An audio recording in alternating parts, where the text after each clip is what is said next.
नमस्कार। न्यूज 24 उत्तर प्रदेश उत्तराखंड में आप सभी का स्वागत है। आप सभी के साथ मैं हूं मानस श्रीवास्तव। आज हम बात करने जा रहे हैं उत्तर प्रदेश में भारतीय जनता पार्टी के मिशन 80 को लेकर तैयार किए जा रहे एक नए फार्मूले की। भारतीय जनता पार्टी एक बड़े प्लान के तहत उत्तर प्रदेश में अपने तमाम विरोधी दलों को मात देने के लिए सहयोगी दलों की भूमिका भी खुद ही तय कर रही है।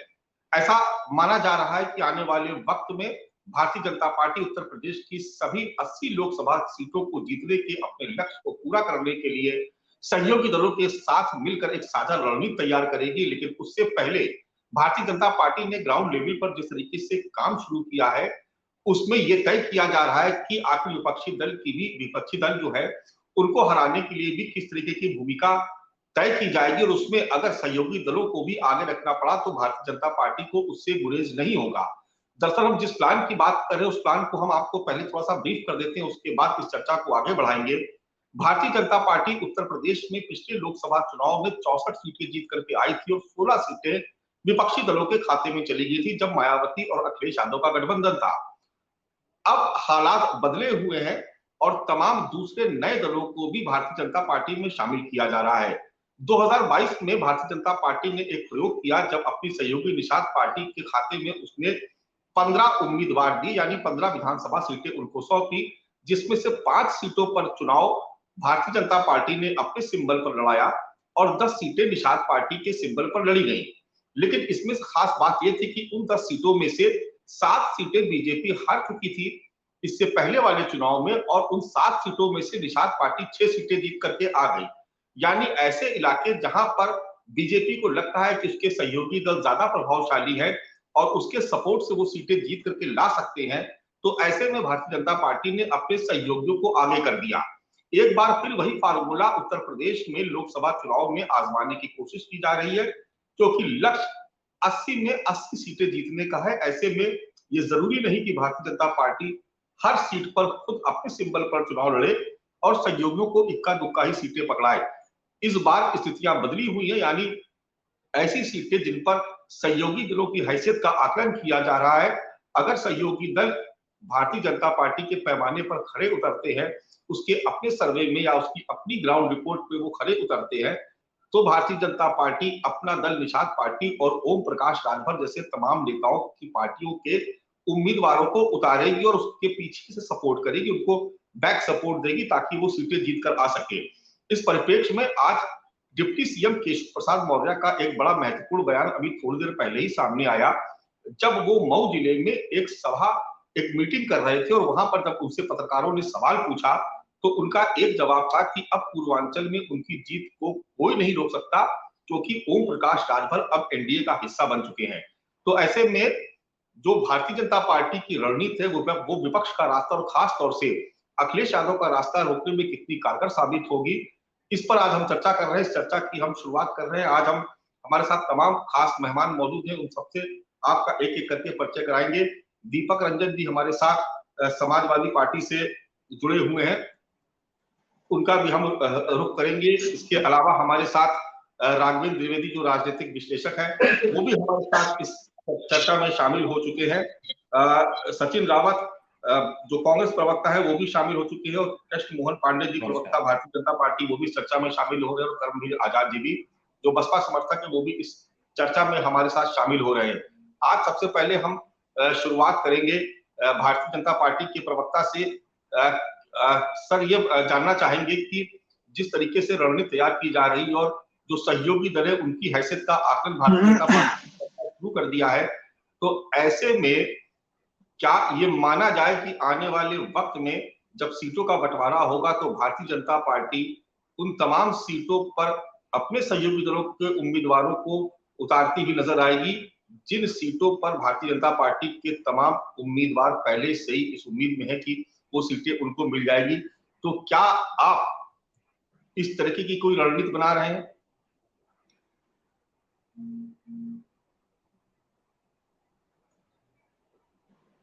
चलिए समाजवादी पार्टी की शुरुआत करते हैं। बीजेपी के जो प्रवक्ता उनसे संपर्क नहीं हो पा रहा। दीपक रंजन जी, जिस तरीके की रणनीति भारतीय जनता पार्टी बना रही है वो अपने तमाम सहयोगी दलों को आगे लेकर के और उनको फ्रंट पर रख करके उन हारी सीटों पर जो 16 सीटें पिछली बार विपक्षी दलों के खाते में चली गई थी वहां पर एक फुल प्रूफ योजना तैयार कर रही है और कहा जा रहा है एक तरीके से अखिलेश यादव या इंडिया का रास्ता रोकने के लिए भारतीय जनता पार्टी अपने सहयोगी दलों को भी फ्रंट पर रखने से परहेज नहीं कर रही। दीपक रंजन जी। देखिए मानस भाई, अब भारतीय जनता पार्टी और इनकी सरकार कोई भी फॉर्मूला तैयार कर ले, कितना भी एक्सपेरिमेंट कर ले, क्योंकि जनता ने इनको नकार दिया। जनता में इनकी स्वीकार्यता देखिए खत्म हो चुकी है, क्योंकि पिछले 9 साल से 9.5 साल से केंद्र में भारतीय जनता पार्टी की सरकार है और पिछले 6 साल से जो है उत्तर प्रदेश में भारतीय जनता पार्टी की सरकार है। लेकिन इन्होंने सिवाय झूठ फरेब और इसके अलावा इन्होंने जनता को कुछ नहीं दिया। तो जनता पूरी तरीके से समझ चुकी है और ये लोग खुद घबराए हुए हैं, क्योंकि इनका खुद का जो इन्होंने सर्वे कराया, जो रिपोर्ट आई, कुछ चैनल्स के माध्यम से हम लोग ने जानकारी ली, कुछ और लोगों से जो जानकारी हम लोग को प्राप्त हुई, उसमें इनके हिसाब से करीब इन्होंने रेड जोन में कई ऐसे दर्जनों सीटें इन्होंने जो है अपनी रेड जोन में रखी। क्योंकि भारतीय जनता पार्टी के जितने जो सांसद थे उन्होंने कोई काम तो किया नहीं, जनता के बीच में हो गए नहीं। इनके जितने सांसद हैं सभी सांसदों ने एक एक जिले गांव गोद लेने का काम किया था, स्मार्ट सिटी का वादा करके जनता के बीच में गए थे। आज क्या हाल है? आज जनता इनसे पूछे, जनता इनसे जवाब चाहती है कि स्मार्ट सिटी का क्या हाल है, गांवों को आपने गोद लिया तो गांवों का क्या हाल है। अभी बरसात पूरी तरीके से रुका नहीं, अभी एक बरसात में शहरों का क्या हाल हो गया, चलना दूभर हो गया। रोज लोग इनसे महंगाई पे बात कर रहे हैं, लोग इनसे बेरोजगारी पे बात कर रहे हैं कि आपके देश के प्रधानमंत्री जी जब 2014 में चुनाव लड़ने आए थे। दीपक रंजन जी, बीजेपी को हराने का फार्मूला बताइए। ये जो परेशानियां बता रहे हैं सब लोग जानते हैं, जनता नहीं, अभी देखिए ऐसा है ना कि आपका चैनल देखिए बहुत बड़ा माध्यम है जनता तक अपनी बात पहुंचाने का, और जनता पूरी तरीके से त्रस्त है। हमको आपके चैनल पे फार्मूला और रणनीति बताने की जरूरत नहीं है, क्योंकि जनता चुनाव लड़ रही है। मैं फार्मूले का खुलासा आपके चैनल पे करके मैं इनको आगाह क्यों कर दूं? क्योंकि ये भारतीय जनता पार्टी के लोग बड़े जादूगरी और मायावी लोग हैं। हमको इनकी मायावी ताकतों से लड़ना है, और समाजवादी पार्टी सड़क से लेकर के सदन तक लड़ रही है, जनता की आवाज उठा रही है। हम लोग जनता के बीच में जा रहे हैं, जनता अपनी परेशानी, अपना दुख रो रही। आज किस तरीके से custodial death, law and order, महिला उत्पीड़न के केसेस किस तरीके से उत्तर प्रदेश में बढ़े हैं। अभी एक भारतीय जनता पार्टी के महिला नेता ने इनके कारागार राज्य मंत्री के ऊपर जो महिला उत्पीड़न का आरोप लगाया, क्या कार्रवाई की भारतीय जनता पार्टी के लोगों ने? तो देखिए अब जनता इंतजार कर रही है इनसे बदला लेने के लिए, बटन दबाने के 2024 में बटन दबा करके जनता इनको हटाने का काम करेगी। और देखिए ये कितनी भी कुछ भी कर ले, इंडिया और पीडीए का गठबंधन अलायंस जो है बड़ी मजबूती के साथ आगे बढ़ रहा है, और हम लोगों के बीच में जा रहे हैं। और अभी आपने देखा होगा कि किस तरीके से, देखिए सत्य परेशान तो हो सकता है लेकिन सत्य पराजित नहीं हो सकता। अभी आपने देखा होगा कि माननीय सर्वोच्च न्यायालय ने राहुल गांधी जी के लिए क्या फैसला सुनाया। तो ये लोग इस तरीके के लोग हैं कि ये लोग जो है अपनी गलतियों को, अपनी चीजों को मानते भी नहीं है। और अभी आदरणीय मोदी जी जो देश के प्रधानमंत्री, उनको क्यों कहना पड़ा कि मोदी और धर्म के भरोसे मत रहो, 370 के भरोसे मत रहो। अरे 9 साल तक आपको नहीं याद आया? आपने धर्म के नाम पर जो है पूरा मणिपुर जला दिया। आज जो है गुरुग्राम पूरी तरीके से जल रहा है। बरेली में क्या हाल हुआ? उत्तर प्रदेश का देश के सबसे ईमानदार जो है एसएसपी प्रभाकर चौधरी को उन्होंने क्यों हटाने का काम किया वहां से? क्योंकि वो लॉ एंड ऑर्डर मेंटेन कर रहे थे, इसलिए उनको हटाने का काम किया गया। जो लॉ एंड ऑर्डर मेंटेन करेगा, लॉ एंड ऑर्डर को ठीक करेगा, उसको आप हटा देंगे वहां से। तो जब आप ऐसे कर्मठ इतने अच्छे अधिकारी को जब आप हटा देंगे तो उसका क्या मैसेज जाएगा अन्य आईपीएस अधिकारियों में? चलिए, जनता सब कुछ जुड़ चुके हैं। दीपक रंजन जी, उनसे सवाल ले लेते हैं क्योंकि आज की जो चर्चा है वो बीजेपी की प्लानिंग पे हो रही है। पांडे जी, आपका बहुत बहुत स्वागत है न्यूज 24 में। सवाल बात का है कि जिस तरीके की खबरें आ रही हैं कि भारतीय जनता पार्टी पिछले लोकसभा चुनाव में जिन 16 सीटों पर चुनाव हार गई थी, उन 16 सीटों पर वो अपने जो सहयोगी दल है उनकी भी हैसियत का आकलन कर रही है। और ये माना जा रहा है कि आने वाले वक्त में जो सहयोगी दल है, चाहे वो सुहेलदेव भारतीय समाज पार्टी हो, अपना दल हो, या संजय निषाद की निषाद पार्टी हो, इन तमाम सहयोगी दलों को अगर वो लड़ने की स्थिति में होंगे तो कुछ सीटों में इजाफा करके पीछे से सपोर्ट करके आप उनको जितवाने का काम करेंगे, क्योंकि सभी 80 की 80 लोकसभा सीटें जीतने का लक्ष्य लेकर के आप निकले हुए। और ऐसे में अगर सहयोगी दलों को भी आपको आगे करना पड़ रहा है जाति जोड़तोड़ के लिहाज से, तो उससे भी गुरेज नहीं है। मानस जी, एक बात स्पष्ट कर दूं कि भारतीय जनता पार्टी अपने स्थापना काल से लेकर और आज तक हम अपने सहयोगी लोगों को, जो भी हमारे सहयोगी दल हैं, उनके साथ संवाद, सुचिता और सहभागिता, इस विषय पर सदैव चर्चा करते रहते हैं। हम उनसे संवाद करते हैं, उनकी सुचितापूर्ण व्यवस्थाओं को देखते हैं और उनको सहभागिता देते हैं। जहां तक जो हारी हुई 16 सीटों का सवाल है, ये भारतीय जनता पार्टी की उच्च पदस्थ लोगों का और संगठन का विषय है, किस सीट पे हम किसको देंगे। परंतु यदि 80 सीट को जीतने की जहां तक बात है, तो भारतीय जनता पार्टी अपना एक मूल कर्तव्य, हमने एक व्यवस्था बनाई है, संगठन गढ़े चलो सुपंथ पर बढ़े चलो, संगठन ही सेवा है। संगठन के कार्यकर्ता 365 दिन और 24 घंटे जनता के बीच में रहते हैं और जनता की जो मूलभूत समस्याएं हैं, जो इन 70 हमारे मित्र भी समाजवादी पार्टी के मित्र थे, ढेर सारी बातें गिना रहे थे। आप भी देखे होंगे कि एक लंबे कालखंड में देश में, उत्तर प्रदेश में ये लोग 27 वर्षों तक काबिज थे और उसके पूर्व में देश में जब जब कांग्रेस की सरकार आई तो उसमें ये लोग सहयोगी रहे।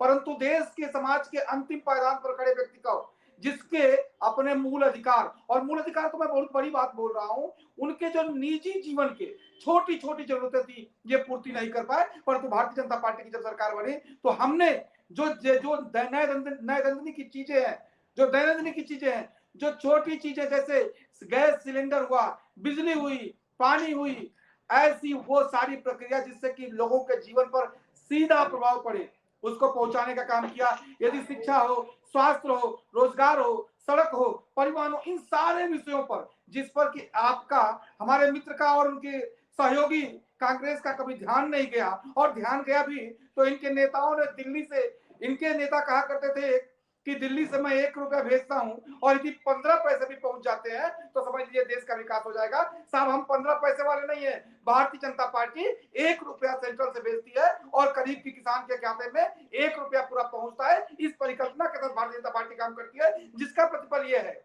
कि देश की जनता ने भारतीय जनता पार्टी पर विश्वास किया, और सिर्फ विश्वास ही नहीं किया, उसको ये आभास हुआ कि भारतीय जनता पार्टी है जिसके हाथों में ये देश प्रदेश सुरक्षित है, और जो हमारी सिर्फ आज की नहीं कल की भी बातों को वो ध्यान में रखती है कि आने वाला भविष्य कैसा होगा, देश के लोगों को कितने एयरपोर्ट की आवश्यकता होगी, कितने एयरवेज की आवश्यकता होगी, कितने सड़कों की आवश्यकता, एक्सप्रेसवे की आवश्यकता होगी, कितने हॉस्पिटल्स की आवश्यकता होगी। इस पूरी परिकल्पना को 2027-47 तक का विचार करके हम उस पर काम कर रहे हैं, और वो दिख रहा है। आपको दिखेगा कि छोटे से इस उत्तर प्रदेश में इंटरनेशनल 5 इंटरनेशनल एयरपोर्ट हो गए, अब तो 6 की संख्या हो गई। एक्सप्रेसवे, बड़ी मात्रा में एक्सप्रेसवे बने, सड़कों का हमने जाल बिछाया, तो मेडिकल कॉलेज के साथ साथ एम्स तक के निर्माण की प्रक्रिया को बढ़ाया। कैंसर जो है कि इस वर्तमान परिदृश्य में एक बहुत बड़ा भयावह रूप ले रहा है, उसकी परिकल्पना भविष्य में कैसा होगा, उसको कैसे ठीक कर पाएंगे, इसको हॉस्पिटल्स के साथ साथ गरीब व्यक्ति कैसे अपने आसानी तरीके से अपना इलाज करा सके, उस परिकल्पना से भी हम आगे बढ़ रहे हैं। तो समाज का अंतिम व्यक्ति भूखों न मरे, इसके लिए उसे भोजन की व्यवस्था, उसकी स्वच्छता की व्यवस्था कराना, तो उसके लिए शौचालय, आवास, स्वच्छ जल, बिजली, पानी, उन सारी व्यवस्थाओं पे काम कर रहे हैं। तो अंतर्राष्ट्रीय स्तर पर भारतीय जनता पार्टी जिस परिदृश्य में काम कर रही है, ये बताने की आवश्यकता नहीं है, पूरा देश देख रहा है। तो अंतर्राष्ट्रीय और राष्ट्रीय और देश भर में जिन जिन प्रकल्पों पे भारतीय जनता पार्टी काम कर रही है, शायद ये 40 वर्ष पहले होना चाहिए था, परंतु हम नहीं कर पाए, क्योंकि ये वही लोग थे जिनको दंगों से, आतंकियों से, हिंदू, मुसलमान, पाकिस्तान, जो बार बार भारतीय जनता पार्टी पे जो आरोप लगाते हैं, ये करते रहे। साहब देश में आप एक वरिष्ठ पत्रकार है और आपका चैनल मुझे लगता है प्रतिष्ठित चैनल है, और इस पे आप सारे लोग देखते रहे हैं कि इस देश में कितने दंगे हुए। अब कई दंगे नहीं होते साहब, कई दंगा नहीं होता, कुछ एक आध दो घटनाएं छोड़ दी जाए तो देश में दंगे नहीं होते। अब रेलवे स्टेशन पे बम ब्लास्ट नहीं होता, अब किसी जगह पर यह नहीं लिखा मिलता है कि अपरिचित सामान न छुए अन्यथा ब्लास्ट हो सकता है, ऐसा नहीं मिलता है, क्योंकि आतंकियों की हमने कमर तोड़ी है, नक्सलवाद की कमर तोड़ी है। आंतरिक सुरक्षा, वायु सुरक्षा के तौर पर जिस तरह से भारतीय जनता पार्टी ने काम किया है, ये अद्वितीय है, और दुनिया इस बात को स्वीकार कर रही है, और दुनिया स्वीकार करे। इस देश की जनता जो बौद्धिक है, वो इस बात पर विचार कर रही है और देख रही है कि भारतीय जनता पार्टी ऐसी पार्टी है जो सेंट्रल और स्टेट मिलकर बेहतर सुरक्षा, बेहतर जीवन यात्रा, बेहतर व्यवस्था दे रही है। और देश की जनता भारतीय जनता पार्टी को 14 में स्वीकार किया, 17 में स्वीकार किया, 19 में स्वीकार किया, 22 में यूपी में स्वीकार किया, और देखिएगा 2024 में भारतीय जनता पार्टी पूर्ण बहुमत से आएगी, क्योंकि हमने कथन ही नहीं करके दिखाया है और जनता को प्रतिफल मिला है उसका। चलिए, कांग्रेस के प्रवक्ता सचिन रावत जी हमारे साथ जुड़ चुके हैं। इंडिया का गठन हो गया, तमाम सहयोगी दल एक साथ आके जो भारतीय जनता पार्टी के विरोध में थे, लेकिन एक चुनौती उत्तर प्रदेश में आपके सामने अभी बाकी है, क्योंकि भारतीय जनता पार्टी जिस तरीके से अभी पांडे जी को सुना कि उन्होंने बहुत सारे काम भी गिना दिए, इसके अलावा जो ग्राउंड पर जिस तरीके की स्ट्रेटजी तैयार की जा रही है, कहा जाता है कि भारतीय जनता पार्टी के जो रणनीतिकार है वो इतने पहले से ही चीजों को इतने पहले से ही अपनी योजना को तैयार कर लेते और उस पर अमल करना शुरू कर देते हैं कि जब तक आप लोग कैंडिडेट्स उतारते हैं तब तक आधा चुनाव जीत लिया जाता है। ऐसे में अगर भारतीय जनता पार्टी अपनी हारी हुई सीटों पर बीते एक साल से लगातार काम कर रही है, बड़े बड़े नेताओं के कार्यक्रम लग रहे हैं और अब उन सीटों का आकलन किया जा रहा है जो हार गए थे, उसमें से अगर बीजेपी को लगता है कि उनका कोई सहयोगी दल, चाहे वो ओम प्रकाश राजभर हो, निशान पार्टी हो, अपना उस सीट को बढ़ा के भी देनी पड़ी तो गुरेज नहीं, लेकिन 80 में 80 सीटें जीतने जीतना उनका लक्ष्य है और आपके पास फिलहाल कोई रणनीति नजर नहीं आती है। सचिन, पंखा वहीं यहाँ से बटन को लगा नीचे। सचिन रावत जी, आप हमें सुन पा रहे हैं?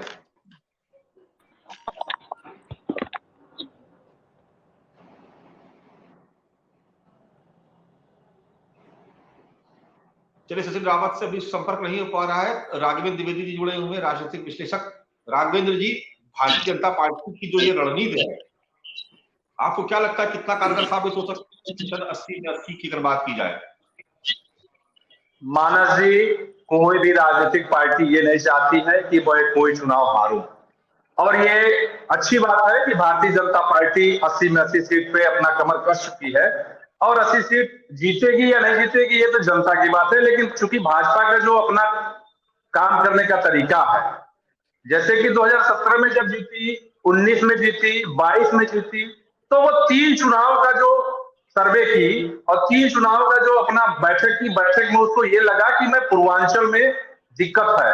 पूर्वांचल में दिक्कत इसलिए है कि पूर्वांचल की जो क्षेत्रीय पार्टियां हैं, जातिगत पार्टियां हैं, वो हमारे साथ नहीं थी, तो हम कई जिला क्लीन स्वीप थे, कुछ थे ही नहीं वहां, तो इसलिए वो छोटी छोटी पार्टियों को इकट्ठा कर रही हैं और जातिगत जो पार्टियां हैं, चाहे निषाद पार्टी हो, ओम प्रकाश राजभर जी की पार्टी हो या अनुप्रिया पटेल जी की पार्टी है, जो भी छोटी छोटी पार्टियां हैं सबको इकट्ठा करके और 2024 के मिशन में लग गई है।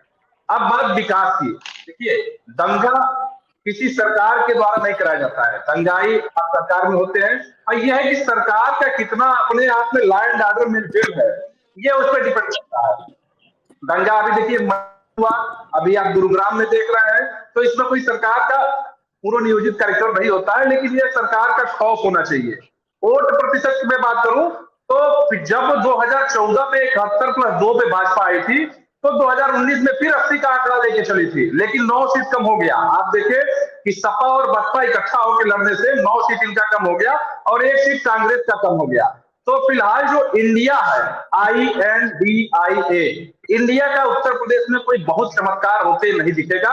जो चमत्कार होना है वो पीडीए से होना है, क्योंकि 80 सीट पर अखिलेश यादव जी ही भाजपा के सामने खड़े हैं और वही लड़ पाएंगे। ये जनता भी जान रही है और पार्टियां भी जान रही हैं। जो इंडिया में जो सहयोगी दल है उनका इतना बचत तो उत्तर प्रदेश में नहीं है। मैं कांग्रेस की बात कर लूं तो दूसरे नंबर पे इंडिया में जो कांग्रेस है उत्तर प्रदेश में, उसके पास 2014 में 2 सीट था और 19 आते रहते 1 सीट बचा। अब 24 में क्या होगा ये जनता तय करेगी। जी चलिए, सचिन रावत जी पर फिर से जुड़ चुके। सचिन जी, वो सवाल मेरा फिर से वही है कि जिस तरीके से आपने इंडिया के नाम पर भारतीय जनता पार्टी के तमाम विरोधी दलों को एक साथ जमा तो कर दिया, लेकिन बीजेपी की जो रणनीति है उसका मुकाबला कैसे करेंगे, उसको लेकर कोई प्लानिंग है आपके पास? 80 में 80 सीटों को जीतने के लिए सहयोगी दलों को भी अगर इनको आगे करना पड़ रहा है तो कोई गुरेज इनको नहीं, कोई सीट अगर बढ़ा के देनी पड़ रही है तो कोई गुरेज नहीं है। देखिए मानस जी, भारतीय जनता पार्टी जो है वो हमेशा अहंकार की भाषा बोलती है। जिस तरह से भी मैं कृष्ण मोहन पांडे जी को सुन रहा था, कम से कम इनको भी अपना इतिहास याद रहना चाहिए कि जिस तरह से ये 2 सीटों पे थे, 2 सांसद इनके थे, उसके बाद में इन्होंने भी काम किया और उसके बाद में कहीं ना कहीं इनकी सरकार बनी। मैं कहना चाहता हूं कि जनता से जो मुद्दे होते हैं, जो जुड़े मुद्दे होते हैं, उनको लेकर के जनता जो है और पार्टियां जो है चुनाव के समय जनता के सामने जाते हैं, उन मुद्दों को लेकर के जाती हैं। लेकिन भारतीय जनता पार्टी क्या है, उन मुद्दों को नहीं लेकर जाती है। वो जाती है कहीं ना कहीं ध्रुवीकरण कराने की सियासत को लेकर के, कहीं ना कहीं हिंदू मुसलमान कराने की कोशिश को लेकर के, कहीं ना कहीं झूठ बोलने की सियासत को लेकर के। तो अब जो है देश जो है इनका झूठ जान चुका है। और जहां तक उत्तर प्रदेश में सोशल इंजीनियरिंग है, जहां तक अभी तक जो इंडिया में हमारे साथ में समाजवादी पार्टी है, आरएलडी है, और मैं आने वाले समय में कुछ भी हो सकता है, अभी तो 4-5 महीनों का समय है क्योंकि 4 राज्यों का चुनाव होना है। और जिस तरह से आज श्री राहुल गांधी जी को सुप्रीम कोर्ट से राहत मिली है, तो मैं कह सकता हूं कि जो ये षड्यंत्र की राजनीति भारतीय जनता पार्टी करती है, उसको पूरा देश देख रहा है कि आपने राहुल गांधी जी पर झूठा परपंच और षड्यंत्र किया, लेकिन सुप्रीम कोर्ट की आवाज और सुप्रीम कोर्ट अभी भी जिंदा है। जिस तरह से लोकतांत्रिक एजेंसियों को मोदी जी चाहते हैं कि उनके अनुरूप चले, लेकिन कहीं ना कहीं अगर श्री राहुल गांधी जी हक और हुकूक की लड़ाई लड़ते हैं जनता से जो जुड़े मुद्दे होते हैं, जिस तरह से उन्होंने भारत जोड़ो यात्रा करके दिखा दिया कि जो दुख और दर्द में लोग मतलब पूरे देश में थे, वो अपना दुखड़ा राहुल गांधी जी के सामने रो रहे थे। राहुल गांधी जी ने महंगाई के मुद्दे पे, बेरोजगारी के मुद्दे पे, नफरत के मुद्दे पे और जो पूरे देश में कैंपेन किया, तो कहीं ना कहीं आने वाले समय में भी पूरे उत्तर प्रदेश में भी इस तरह का कैंपेन हो सकता है, क्योंकि अभी जो टेंटेटिव अभी है होने की फेस में है। क्योंकि मैं कह सकता हूं कि 4 राज्यों के चुनाव भी बड़े इंपॉर्टेंट है, क्योंकि 4 राज्यों के चुनाव के बाद कहीं ना कहीं जो ऐसे दल है जो भारतीय जनता पार्टी के साथ अभी हैं, हो सकता हो वो दल हमारे साथ भी आ जाए। क्योंकि क्या है कि जब राजनीति में जो परिस्थितियां बनती हैं वो कहीं ना कहीं केमिस्ट्री और मैथमेटिक्स की स्थिति से बनती है। तो उत्तर प्रदेश में ये ना समझे कि हमारे पास अभी जो है 80 लोकसभा सीटों में 70 सीटें हैं, 65 सीटें हैं, लेकिन कहीं ना कहीं जब वोट का परसेंटेज जब मायने रखता है कि जिस तरह से कांग्रेस को 3% वोट मिला, मैं बता रहा हूं 22 के चुनाव में समाजवादी पार्टी को 37% वोट मिला के आसपास वोट मिला, और उसके बाद में आरएलडी को वोट मिला, बहन जी को 13% के आसपास वोट मिला। तो मैं कह सकता हूं जब वोट की अगर आप बाजीगरी देखें, अगर वोट जो है कहीं ना कहीं 42% अगर भारतीय जनता पार्टी को मिला है, तो 58% जो वोट है वो इनके विरोध में पड़ा है। 22 में पड़ा है, अब 24 का चुनाव है। 24 का चुनाव में जनता चाहती है कि मोदी जी का बदलाव हो इस देश से। तो कहीं ना कहीं जो जनता है, जो 75% जनता जब इनके खिलाफ वोट करेगी, तो वो वोट इंडिया को ही मिलेगा। और वोट इंडिया को जब मिलेगा तो कहीं ना कहीं उत्तर प्रदेश का रास्ता दिल्ली का रास्ता उत्तर प्रदेश से जाता है। तो मैं कह सकता हूं कि हम लोगों को अच्छी सीटें मिलेंगी और हम लोग आने वाले समय में सरकार बनाएंगे। अब इनके झूठ परपंच और ध्रुवीकरण में जनता नहीं फंसने वाली है, क्योंकि आपने उत्तर प्रदेश को डिलीवर क्या किया? आपने राजीव जी का उदाहरण गिनाया। आप लोग तो पूरा भ्रष्टाचार कर रहे हैं। जिस तरह से आपके हर विभाग में भ्रष्टाचार हो रहा, ट्रांसफर पोस्टिंग के नाम पर।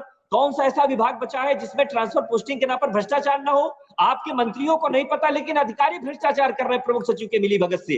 तो मैं कह सकता हूं ये जो सुनियोजित जैसे अपराध होता था, वैसे सुनियोजित भ्रष्टाचार हो रहा है। ये उत्तर प्रदेश की बात है। और जो बड़ा भ्रष्टाचार करते हैं तो पूरे देश को, विश्व को पता है कि मोदी जी अडानी जी को कैसे 20,000 करोड़ का शेयर दे सकते हैं। तो मैं कह सकता हूं कि ये जो भ्रष्टाचार। चलिए, सचिन रावत जी के साथ संपर्क टूट गया है, लेकिन करमवीर आजाद जी हमारे साथ मौजूद हैं, दलित चिंतक हैं। एक सवाल आपसे है कि इंडिया का लक्ष्य यह है कि वो 80 में 80 सीटें बीजेपी को हरा दे, और एनडीए का लक्ष्य है कि वो 80 में 80 सीटें जीतकर आएगी। बहुत कुछ निर्भर करेगा कि मायावती का रुख क्या होता है, बहुजन समाज पार्टी किस करवट बैठती है। अगर हम आपसे ये समझना चाहे कि बगैर जिस पीढ़ी का जिक्र किया जा रहा है, पिछड़ा, दलित और पसमानदा मुसलमानों को लेकर के बीजेपी लगातार काम कर रही है, और आप देख भी रहे कि जो पीछे निकाय चुनाव निकले उसमें करीब 600 के करीब उम्मीदवार पहली बार भारतीय जनता पार्टी ने मुस्लिम कैंडिडेट्स दिए। मायावती बेहद परेशान है, उनको लग रहा है कि इनको फिर से स्क्रीन में निकलना पड़ेगा, क्योंकि बहुत तरीके से भारतीय जनता पार्टी ने दलित वोट बैंक को भी अपने खाते में शिफ्ट कर लिया। ऐसे में आप क्या देख पा रहे हैं बतौर दलित चिंतक कि बीजेपी का जो लक्ष्य है 80 में 80 का, वो कैसे पूरा होगा और दलित किस करवट बैठेगा? क्या एक बार मायावती की तरफ दोबारा शिफ्ट हो सकता है? मानस भाई, जैसा कि अभी कृष्ण मोहन पांडे जी और सचिन रावत जी बोल रहे थे और हमारे समाजवादी के प्रवक्ता साथी भी अपनी बात रखे हैं, लेकिन सबसे बड़ी चीज, एक चीज मैं जो कहना चाहता हूँ, देखिए यहाँ मुंह वाली बात नहीं कही जा सकती है, लेकिन एक चीज मैं आपको बताऊं कि मैंने एक चैनल में ये बात पहले बोल चुका हूँ कि भारतीय जनता पार्टी ने मान्यवर कांसी राम साहब के कॉन्सेप्ट को कॉपी ऐसे किया, संगठनात्मक रूप से इन्होंने पन्ना प्रमुख से लेकर के जो राष्ट्रीय अध्यक्ष तक का जो स्वरूप तैयार किया है, बेसिकली एक पन्ना प्रमुख, एक बूथ पे एक पन्ने पे एक प्रमुख इन्होंने नियुक्त किया है। और इनकी रणनीति, इनसे लड़ने के लिए इनके लेवल पे हमको जाकर के सभी दल, चाहे वो कांग्रेस हो, भारतीय जनता पार्टी से लड़ने के लिए, चाहे सपा हो, चाहे आरएलडी हो, चाहे बहुजन समाज पार्टी हो, जिसका संगठनात्मक ढांचा बहुत ही मजबूत नहीं है, वो भारतीय जनता पार्टी से लड़ाई नहीं लड़ सकती। अब रही बात दूसरी, जो कृष्ण मोहन पांडे जी ने एक बात कही कि भ्रष्टाचार मुक्त हो गया, जीरो टॉलरेंस की पॉलिसी जो माननीय मुख्यमंत्री उत्तर प्रदेश के श्री योगी आदित्यनाथ जी भी जीरो टॉलरेंस पॉलिसी की बात करते हैं और हमारे माननीय प्रधानमंत्री श्री नरेंद्र मोदी जी भी जीरो टॉलरेंस की बात करते हैं। मैं आपको दावे के साथ कह सकता हूं, उत्तर प्रदेश का एक विभाग मुझे बता दीजिए, एक विभाग, सिंगल विभाग, जहां पे भ्रष्टाचार न हो। जिस भ्रष्टाचार की ये बात कर रहे हैं, आज उस भ्रष्टाचार से पीड़ित कौन सी जनता नहीं है? मुझे एक सिंगल विभाग ये बता दे कि इस विभाग में भ्रष्टाचार, जीरो टॉलरेंस की पॉलिसी फॉलो हो रही है। और रही बात, देखिए ये इनका संगठन, जैसे कहते हैं ना कि हर आपके यहाँ पे पूरा जो है, जो आपके घर में जो माहौल आप बनाएंगे और दूसरे माहौल बनाएंगे, तो घर के जितने मेंबर होंगे अपने घर की बड़ाई करेंगे। तो इन्होंने अपने घर में जितने सदस्यों को बनाया है, उनको इतना सिखा पढ़ा दिया है कि वो केवल इन्हीं का गुण गाते हैं। और वास्तविकता में अगर रूट लेवल पे जाकर के समीक्षा की जाए और देखा जाए, शिक्षा, चिकित्सा और रोजगार की बात पे अगर जाकर के वाकई में जाकर के देखा जाए, तो 1% का काम नहीं हुआ, 1%। और ये इन्होंने कहा रूट लेवल पे ग्राम सभा में, आपको मैं बता दूं, एक ग्राम विकास अधिकारी, मैं दावे के साथ कहता हूं, किसी ग्राम सभा में, ये मैं चैलेंज इनको करता हूं कि बता दें कि इस ग्राम सभा में वहां पे जो है निष्पक्ष तरीके से उसको आवास मिल गया हो, निष्पक्ष तरीके से, क्या ग्राम का प्रधान बेईमानी नहीं कर रहा हो या ग्राम सेक्रेटरी नहीं कर रहा, बहुत रूट लेवल की बात मानस जी मैं कर रहा हूँ। तो इनके जो दावे हैं, ये दावे बिल्कुल खोखले हैं। और इन दावों में साहब, मैं फील्ड का पत्रकार रहा हूं और लंबे समय से फील्ड में ही रहता हूं। चुनाव में भी निकला था मैं, और ये बहुत सारी बातें हो रही थी कि बुंदेलखंड में भारतीय जनता पार्टी हार जाएगी, तो हमको भी लगा कि एक बार जाके वहां पर ग्राउंड रियलिटी चेक करनी चाहिए। मैं एक बात आपको दावे से कह सकता हूँ, अगर आप मेरी चाहे तो पुरानी रिपोर्ट भी चुनाव के समय की उठा के देख सकते हैं। वहां पर जो लोग थे उनको इस बात का भय था कि अगर बीजेपी की सरकार नहीं आई और कहीं दूसरी सरकार आ गई, तो ऐसा ना हो कि जो डबल राशन मिल रहा है वो राशन बंद हो जाए। देखिए इस बात देखिए नहीं मानस भाई, राशन की आवश्यकता नहीं, भारत देश के नागरिकों को रोजगार की आवश्यकता है, भारत देश के नागरिकों को स्वावलंबी बनाने की आवश्यकता। सुनिए, देखिए, राशन दे देने से आप उनको कामचोर बनाने का प्रयास कर रहे हैं। आप राशन न दीजिए, उनको काम दीजिए, उनको रोजगार दीजिए, वो खुद स्वावलंबी बने अपने। दरअसल हुआ क्या है, भारतीय जनता पार्टी की जो पॉलिसी है, कहने में थोड़ा सा मुझे, मतलब चूंकि टीवी चैनल पे बैठा हूं, लेकिन मैं कह भी सकता हूं इसको कि मनुवाद की जो परिभाषा है, और आपको मैं बता दूं, मैं मनुवाद की जो परिभाषा है, उस परिभाषा से ओत-प्रोत हो करके भारतीय जनता पार्टी पूरी तरह से काम कर रही है। और मैं आपको बता दूं, और आपको यकीन नहीं होगा, ये देखिए, ये मनुस्मृति मैं पढ़ता हूँ, मनुस्मृति मैं पढ़ता हूँ, मैं हवा में बात नहीं कर रहा हूँ, मैं मनुस्मृति भी पढ़ता हूँ और मैं भारतीय संविधान भी पढ़ता हूँ। देखिए, नहीं, ये देखिए, पढ़ते हैं अंग्रेजों की, इसकी नहीं, ये अंग्रेज कहाँ है भाई? आप पांडे जी, डॉक्टर रामचंद्र वर्मा शास्त्री जी की लिखी हुई पुस्तक है, ये मैं पढ़ता हूँ। अब आप इसको बैन करा दीजिए, सुनिए, इसको आप बैन करा दीजिए पांडे जी। इसको मनुस्मृति या किसी स्मृति के विमर्श पर नहीं जाना चाहता हूँ, परंतु एक बात जो आपने कही, मनुस्मृति लागू करना चाहती है भारतीय जनता पार्टी। यदि देश का प्रधानमंत्री पिछड़ा है और पिछड़ा मनुस्मृति की श्रेणी में नहीं आता है, तो देश का प्रधान जो है वो पिछड़ा है। अच्छा, एक बात बताइए, चलिए, मनुस्मृति का पांडे जी मेरी बात, अरे पांडे जी मेरी बात सुनिए, पिछड़े वर्ग के मंत्रिमंडल पिछड़े और दलित है साहब। अरे पांडे जी बात तो सुनिए, की जो कार्यशैली है वो दलित पिछड़े अल्पसंख्यकों के लिए। अब मैं आपको बताऊं, मैंने आपसे ये कहा है कि मनुस्मृति, तो मनुस्मृति से ओतप्रोत दलित भी है। मनु विधान की मैं बात कर रहा हूँ।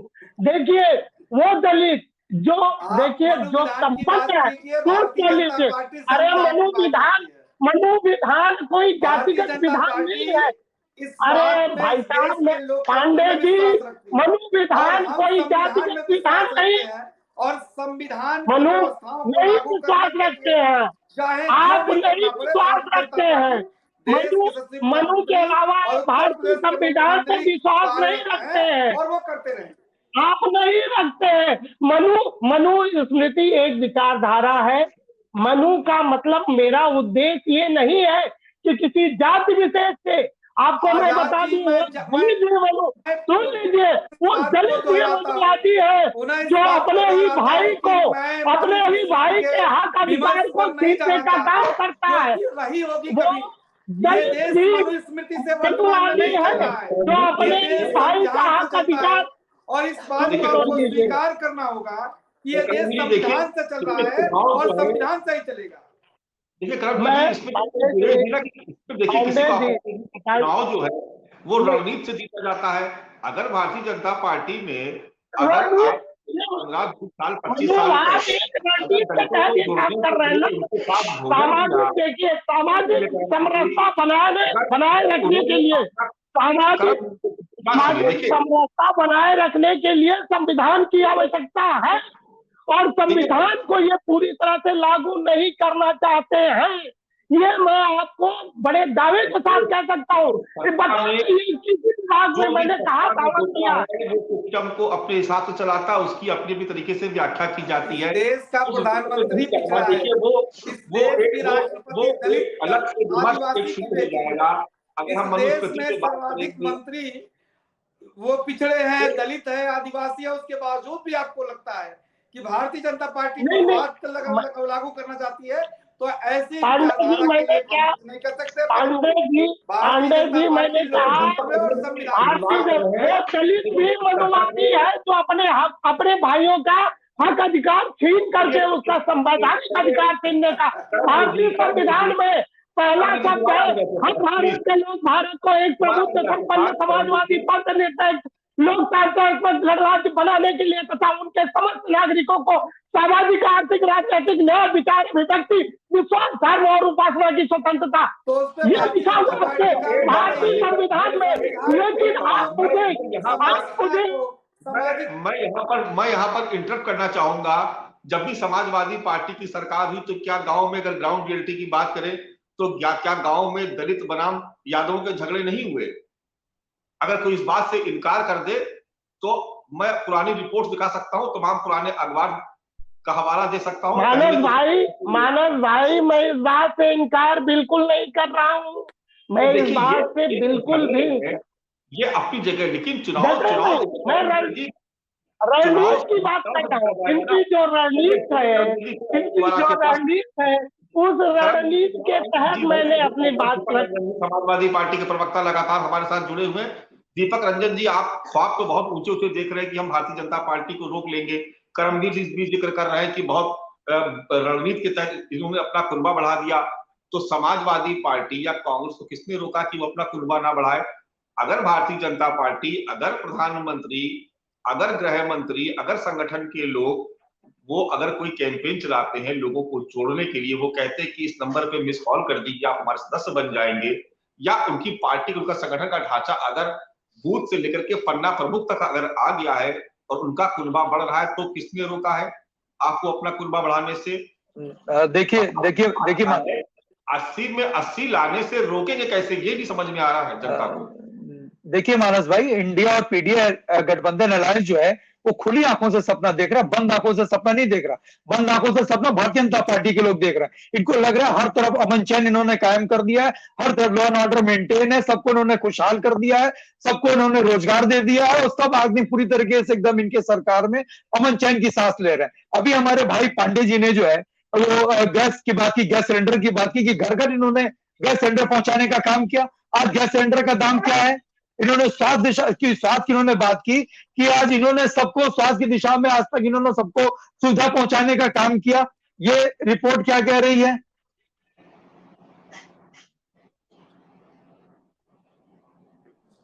ये रिपोर्ट क्या कह रही है?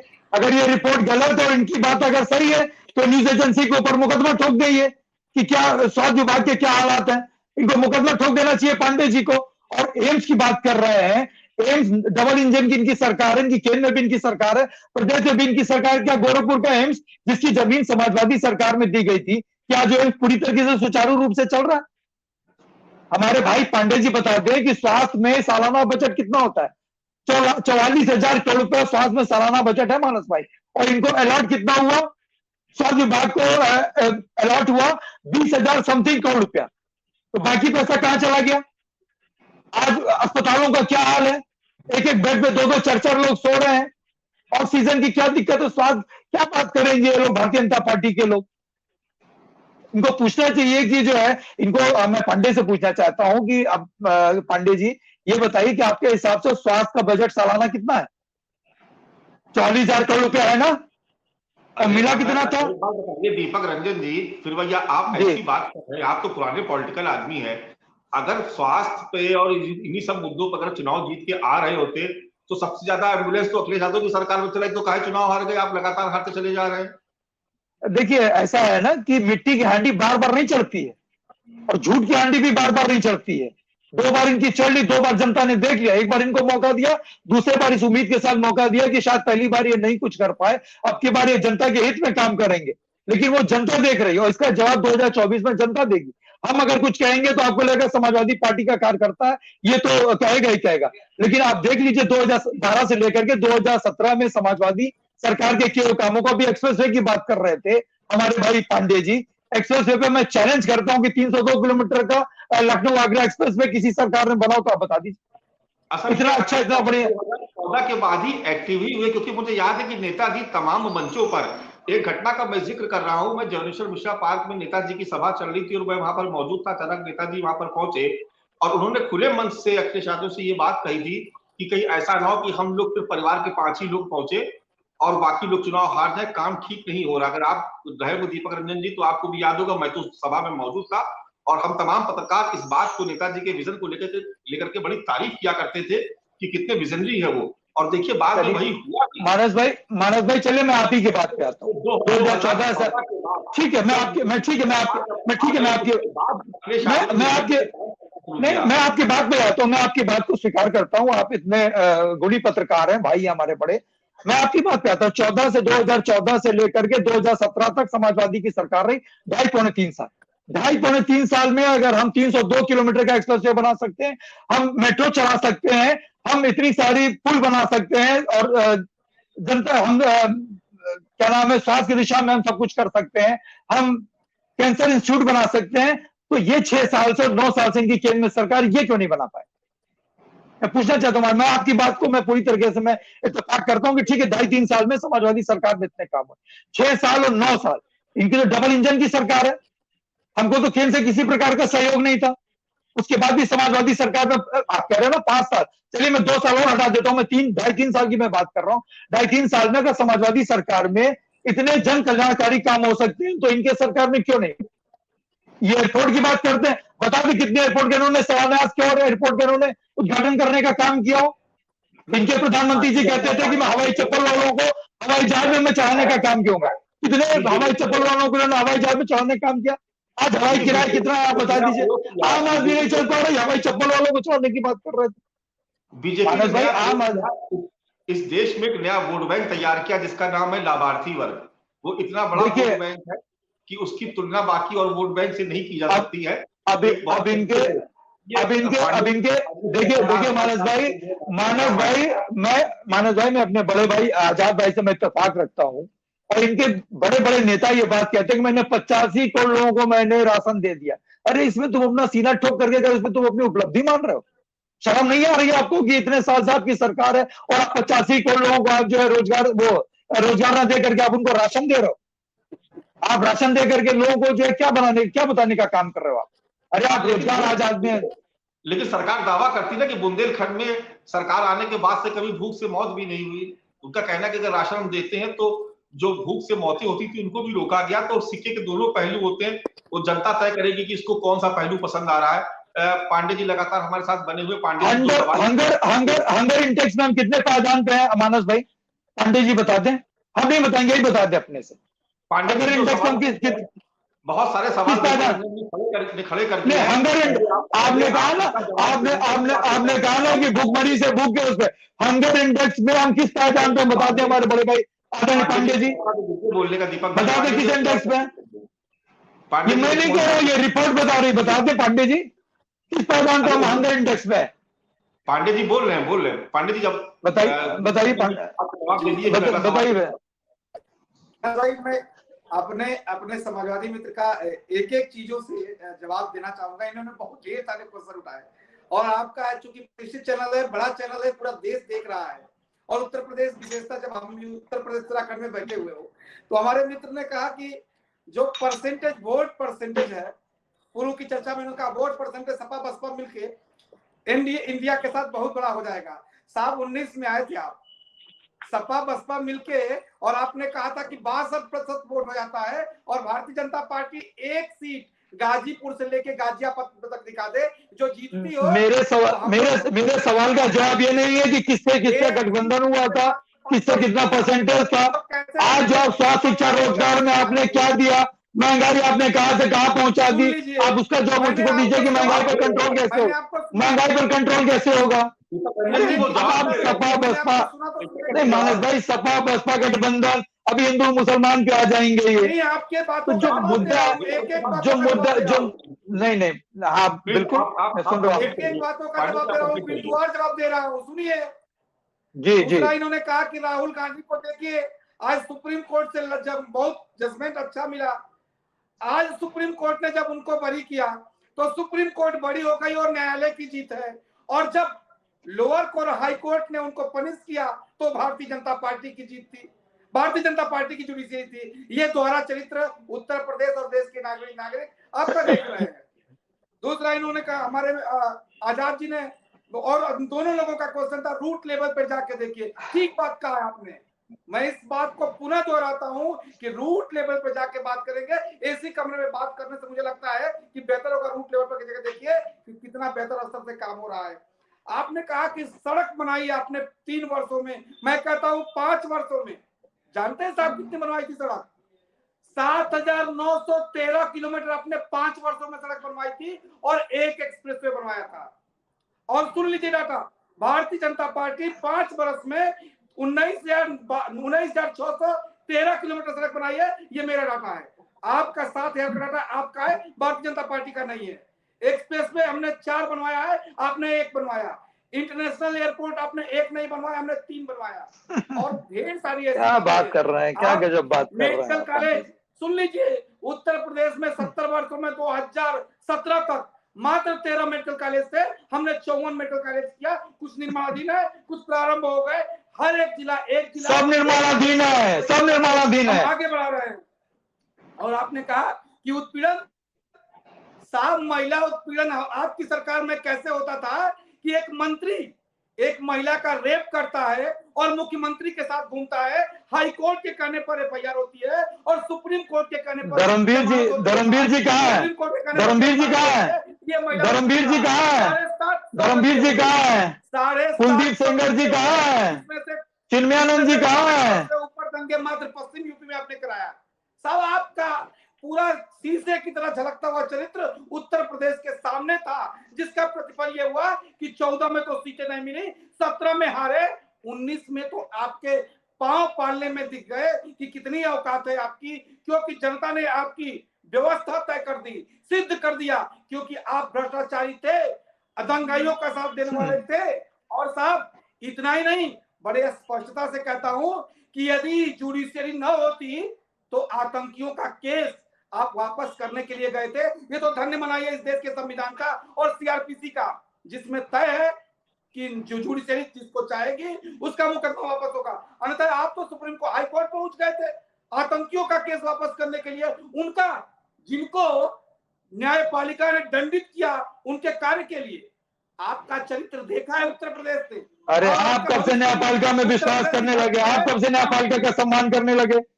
आप कब से न्यायपालिका का सम्मान के दिल्ली ऑर्डिनेंस आता है चुनी हुई सरकार के लिए, आप अध्यादेश ला करके उस पर जो अपने संख्या बल के हिसाब से आप उसको पलटने का काम करते हैं। आप कौन से न्यायपालिका का सम्मान करते हैं?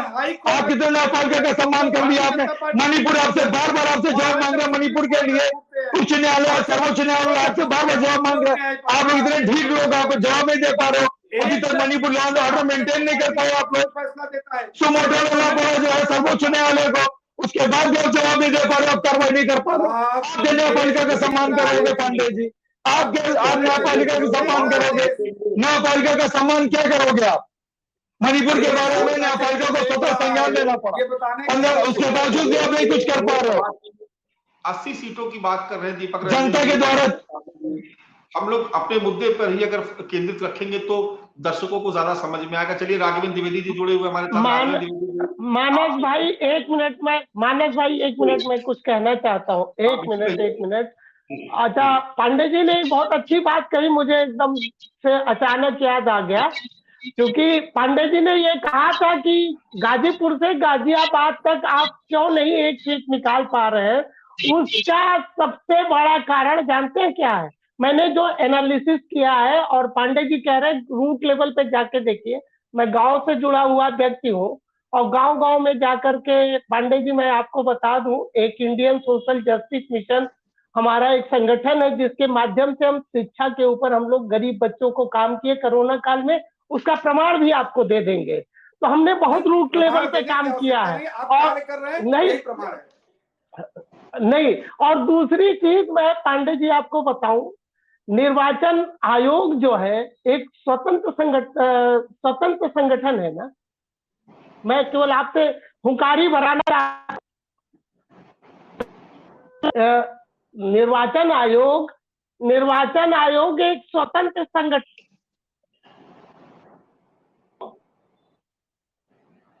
मैं आपसे पूछना चाहता हूं, स्वतंत्र संगठन है ना, तो निर्वाचन आयोग का ये बताइए कि निर्वाचन आयोग की नहीं सब जानते हैं, लेकिन मैं पांडे जी मैं पांडे जी से जानना चाह रहा था। चलिए आपने बोल दिया, बहुत अच्छी।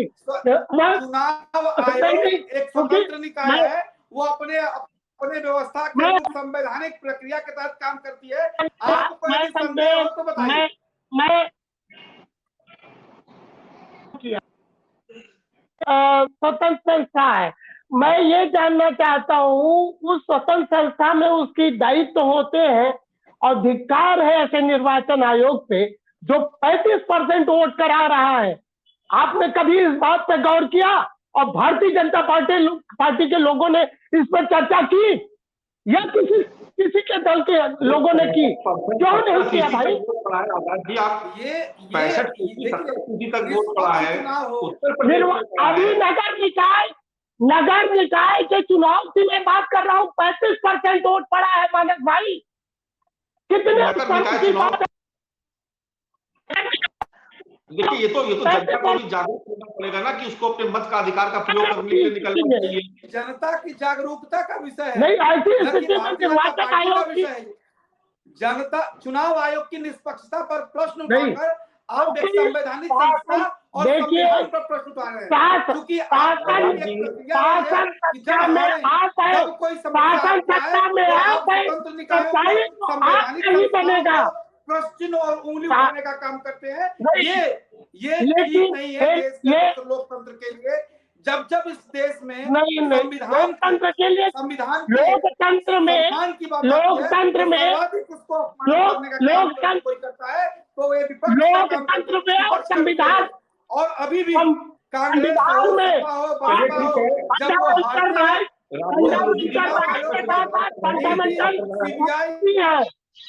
इससे पहले कि डिबेट का समय समाप्त हो जाए, राघवेंद्र द्विवेदी जी से कमेंट लेना है मुझे। राघवेंद्र द्विवेदी जी, आपने सभी पक्षों को सुना, आप राजनीतिक विश्लेषक हैं, आपकी नजर में क्या लग रहा है आपको कि 80 में 80 सीटें जीतने का जो लक्ष्य है, क्या समाजवादी पार्टी या इंडिया उसको रोकने के लिए सक्षम नजर आती है, या आपको लगता है कि जिस तरीके से आज देखिए राहुल गांधी को सुप्रीम कोर्ट से भी राहत मिल गई है, अब जो विपक्ष का खेमा है वो और ज्यादा उत्साहित नजर आ रहा है।